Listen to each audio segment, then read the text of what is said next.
Assalamualaikum warahmatullahi wabarakatuh. Perkenalkan, nama saya Rahmiana dengan NIM 210705082.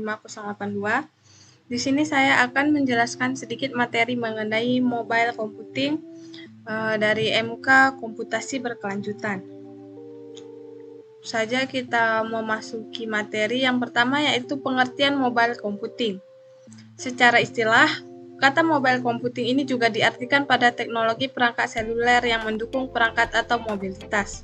Komputasi seluler mengacu pada penggunaan smartphone, tablet, dan perangkat elektronik portable lainnya untuk mengakses dan mengirimkan informasi secara nirkabel atau menggunakan jaringan data seluler. Ini melibatkan kemampuan untuk mengakses berbagai aplikasi dan sumber daya berbasis internet seperti email, media sosial, dan layanan komputasi awan saat berpergian. Komputasi seluler telah mengubah cara orang berinteraksi dengan teknologi, memungkinkan mereka mengakses informasi dan berkomunikasi dengan orang lain terlepas dari lokasi mereka. Mereka juga menawarkan berbagai fitur dan fungsionalitas seperti pelacakan lokasi, GPS, dan perangkat lunak pengenalan suara, sehingga memudahkan pengguna untuk mengakses informasi dan berkomunikasi dengan orang lain. Selanjutnya ada fungsi mobile computing. Di sini yang pertama ada konektivitas nirkabel. Perangkat seluler dirancang untuk terhubung ke jaringan secara nirkabel melalui data seluler, Wi-Fi, atau Bluetooth.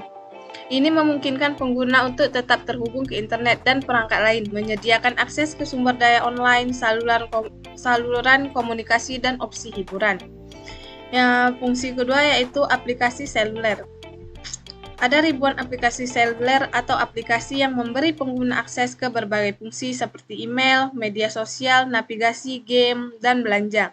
Aplikasi seluler dirancang agar mudah digunakan dan sangat intuitif, memudahkan pengguna untuk melakukan tugas dengan cepat dan efisien. Fungsi yang ketiga yaitu ada penyimpanan data portable. Perangkat seluler menawarkan berbagai tingkat penyimpanan data mulai dari beberapa gigabyte hingga ratusan gigabyte, dan beberapa juga mendukung penggunaan kartu memori eksternal. Ini memberi pengguna kemampuan untuk menyimpan data dalam jumlah besar, termasuk file, foto, dan video, dan mengaksesnya dari lokasi manapun. Kemudian fungsi yang keempat ada layanan berbasis lokasi. Banyak perangkat seluler dilengkapi dengan GPS dan layanan berbasis lokasi lainnya seperti peta dan navigasi, yang memungkinkan pengguna menemukan tempat terdekat, melacak pergerakan mereka, dan menerima peringatan tentang acara dan aktivitas lokal. Fungsi yang kelima, kemampuan multimedia. Perangkat seluler sering menampilkan kamera, speaker, dan layar tampilan berkualitas tinggi yang memungkinkan pengguna mengambil foto dan video, mendengarkan musik, menonton film dan acara TV, dan terlibat dalam aktivitas multimedia lainnya. Fungsi yang keenam ada keamanan dan privasi.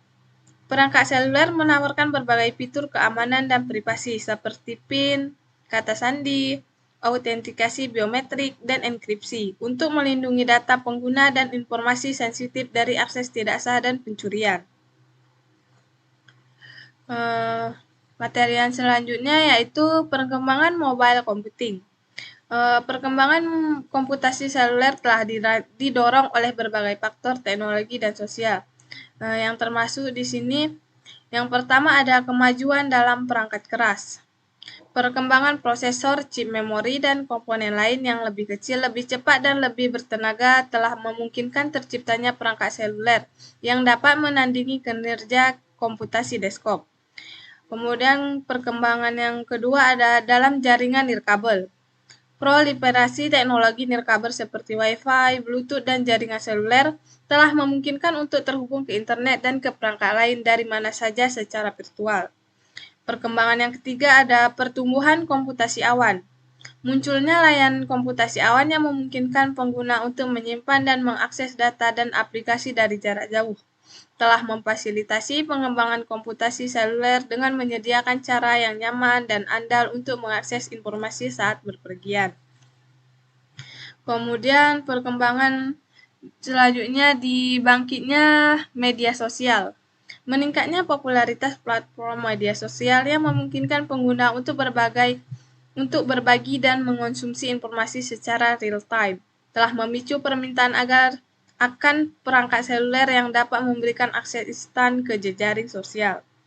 Kemudian yang kelima, perkembangannya yaitu pada mengubah pola kerja, munculnya pengaturan kerja yang fleksibel, dan kebutuhan karyawan untuk bekerja dari jarak jauh telah mengarah pada pengembangan solusi komputasi seluler yang dapat mendukung kerja jarak jauh dan kolaborasi. Secara keseluruhan, perkembangan komputasi seluler didorong oleh kombinasi inovasi teknologi, perubahan kebutuhan pengguna, dan semakin pentingnya informasi digital dalam konteks pribadi dan profesional. Selanjutnya, aplikasi mobile computing di berbagai bidang. Yang pertama yaitu di bidang kendaraan. Aplikasi komputasi seluler dapat digunakan di kendaraan untuk tujuan navigasi, hiburan, keselamatan, dan komunikasi. Aplikasi navigasi seperti Google Maps dan Waze menyediakan pembaruan lalu lintas, rute alternatif, dan petunjuk arah secara real-time. Aplikasi keselamatan seperti pengereman darurat otomatis, peringatan keberangkatan jalur, dan peringatan titik buta membantu menghindari kecelakaan. Aplikasi komunikasi seperti panggilan bebas genggam, pesan teks, dan pengenalan suara membantu dalam berkomunikasi saat mengemudi dengan aman. Kemudian, bidang yang kedua itu dalam bidang pengusaha yang sering berpergian. Aplikasi komputasi seluler bermanfaat bagi yang sering berpergian, terutama bagi pengusaha. Aplikasi perjalanan populer seperti Airbnb, Expedia, dan TripAdvisor membantu merencanakan perjalanan, mencari akomodasi, dan memesan penerbangan. Aplikasi pelacakan biaya seperti Expensify dan Konsur mengelola dan melacak biaya perjalanan. Aplikasi komunikasi seperti Skype, Zoom, dan WhatsApp membantu untuk tetap terhubung dengan kolega dan klien. Selanjutnya di bidang ponsel pintar. Ponsel cerdas atau ponsel pintar telah menjadi bagian penting dari kehidupan di masyarakat. Aplikasi komputasi seluler membuatnya lebih nyaman dan mudah diakses. Berbagai aplikasi seperti media sosial, game, berita, cuaca, dan alat produktivitas tersedia di smartphone. Selain itu, aplikasi ponsel cerdas dapat berinteraksi dengan perangkat lain seperti jam tangan pintar, tablet, dan laptop, menjadikannya perangkat komputasi yang andal. Kemudian, di bidang komputasi tak terlihat di mana-mana, pervasif, dan dapat dipakai. Dengan kemajuan teknologi terkini, perangkat komputasi yang dapat dipakai seperti smartwatch, fitness band, dan kacamata augmented reality telah menjadi populer. Perangkat ini dapat melakukan berbagai fungsi seperti memantau kesehatan, melacak kebugaran, memberikan notifikasi, dan mengontrol peralatan rumah tangga. Selain itu, mereka dapat berinteraksi dengan perangkat lain seperti smartphone, laptop, mobil, yang menjadikannya lebih serbaguna. Kemudian, di bidang kantor atau rumah pintar. Aplikasi komputasi seluler dapat digunakan di pengaturan kantor atau rumah pintar untuk meningkatkan efisiensi dan kenyamanan. Aplikasi ini dapat memungkinkan kendali jarak jauh, perangkat pintar seperti termostat, lampu, dan sistem keamanan. Mereka juga dapat digunakan untuk menjadwalkan dan mengelola tugas, berkolaborasi dengan kolega, dan mengakses dokumen dan file penting saat berpergian. Yang keenam, di bidang ruang rapat atau konferensi. Aplikasi komputasi seluler dapat digunakan di ruang rapat dan konferensi untuk meningkatkan produktivitas dan kolaborasi. Alat konferensi video memungkinkan peserta untuk bergabung dari jarak jauh, sementara perangkat lunak kolaboratif dapat memfasilitasi pengeditan dan berbagai dokumen secara real-time. Kemudian yang ketujuh di bidang taksi, polisi, pemadam kebakaran. Aplikasi komputasi seluler dapat digunakan oleh taksi, polisi, dan pemadam kebakaran untuk meningkatkan waktu respon dan komunikasi. Pelacakan GPS dapat membantu operator menemukan dan menetapkan responden terdekat yang tersedia, dan alat komunikasi dapat Selanjutnya, di bidang lonely work. Aplikasi komputasi seluler dapat digunakan oleh individu yang berpergian sendiri atau di mana mereka berada, yaitu di area asing untuk meningkatkan keamanan dan kenyamanan. Alat navigasi aplikasi terjemahan waktu nyata dan fitur kontak darurat dapat membantu individu merasa lebih aman saat berpergian sendirian. Kemudian di bidang penanggulangan bencana, aplikasi komputasi seluler dapat digunakan dalam upaya penanggulangan bencana untuk meningkatkan komunikasi dan koordinasi di antara penangkap pertama dan organisasi bantuan.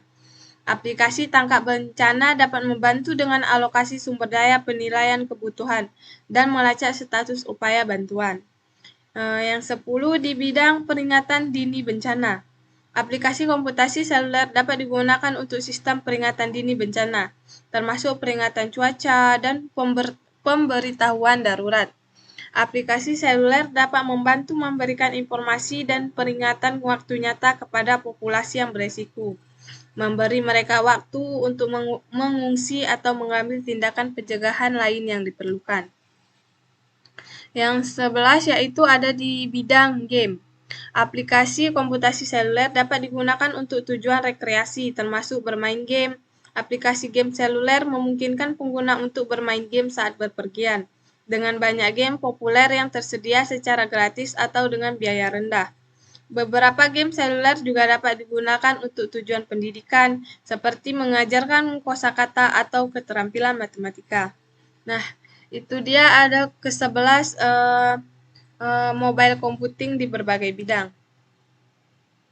Kemudian yang terakhir ada kesimpulan, secara keseluruhan komputasi seluler adalah kemajuan teknologi yang signifikan yang memungkinkan orang untuk tetap terhubung, produktif, dan terinformasi saat dalam perjalanan. Ini telah merevolusi cara orang mengakses dan menggunakan informasi dan telah menjadi bagian penting dari kehidupan modern. Komputasi seluler mengacu pada penggunaan perangkat portable seperti smartphone dan tablet untuk mengakses dan menggunakan informasi dan aplikasi terkomputerisasi mobile computing saat berguna di berbagai bidang.